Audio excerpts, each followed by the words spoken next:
faut augmenter la capacité et des chemins de fer et du port de Sept-Îles. Clairement, Sept-Îles et la Côte-Nord sont dans la mire de François Legault, qui évoque à nouveau des projets dans la région.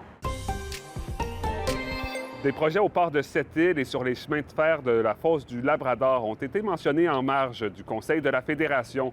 Le premier ministre évoque la possibilité qu'ils soient financés par le budget fédéral en défense. C'est pas la première fois que François Legault mentionne des projets sur la Côte-Nord depuis quelques mois. Ni le port de Sept-Îles, ni les compagnies minières n'ont voulu commenter pour le moment. La refonte du régime forestier par Québec fait face à un nouvel obstacle. La PNQL a annoncé qu'elle se retirait des négociations sur le régime forestier. Ça arrive quelques semaines après que le gouvernement ait décidé d'apporter des modifications à son projet de loi devant un mécontentement généralisé. La PNQL dénonce la fermeture de Québec par rapport à plusieurs de ses revendications. De son côté, le cabinet de la ministre des Ressources naturelles et des Forêts, Maïté Blanchette-Vézina, invite la PNQL à revenir à la table des négociations.